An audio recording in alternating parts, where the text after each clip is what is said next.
ಇವತ್ತಿನ ದಿನ ನೀವು ಯೂನಿವರ್ಸಿಟಿಲಿ ಫಸ್ಟ್ ರ್ಯಾಂಕ್ ಬಂದರೂ ಯಾರೂ ನಿಮಗೆ ಕರೆದು ಕೆಲಸ ಕೊಡಲ್ಲ. ಖಾಸಗಿ ಸಂಸ್ಥೆನೇ ಆಗಿರ್ಬೋದು ಅಥವಾ ಸರ್ಕಾರಿ ಸಂಸ್ಥೆನೇ ಆಗಿರ್ಬೋದು, ಯೂನಿವರ್ಸಿಟಿಲಿ ಫಸ್ಟ್ ರ್ಯಾಂಕ್ ಬಂದಿದ್ದೀರಾ ಅಂದ್ಬಿಟ್ಟು ಯಾರೂ ನಿಮಗೆ ಕರೆದು ಕೆಲಸ ಕೊಡಲ್ಲ.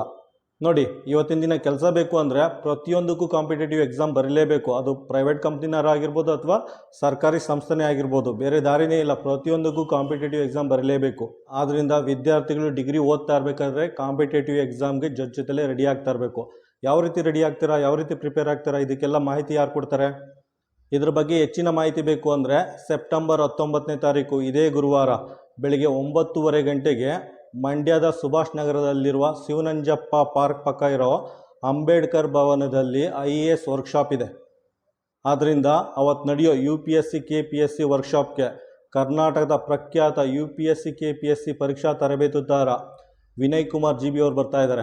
ಆದ್ದರಿಂದ ಮಂಡ್ಯ ಜಿಲ್ಲೆಯ ವಿದ್ಯಾರ್ಥಿ ಮತ್ತು ಯುವಕರು ಅವತ್ತು ಕಾಲೇಜ್ಗೆ ಹೋಗಲಿಲ್ಲ ಅಂದ್ರೆ ಪರವಾಗಿಲ್ಲ, ದಯವಿಟ್ಟು ಬಂದು ಭಾಗವಹಿಸಿ, ಅವ್ರ ಜೊತೆ ಚರ್ಚೆ ಮಾಡಿ. ಯಾವ ರೀತಿ ನೀವು ಕಾಲೇಜಲ್ಲಿ ಓದ್ತಾ ಇರಬೇಕಾದ್ರೇ ಯಾವ ರೀತಿ UPSC KPSC ಎಕ್ಸಾಮ್ಗೆ ಯಾವ ರೀತಿ ತರಬೇತಿ ಪಡೆದುಕೊಳ್ಬೋದು ಅನ್ನೋದು ಬಂದು ಅವ್ರ ಹತ್ರ ನೇರವಾಗಿ ಚರ್ಚೆ ಮಾಡಿ.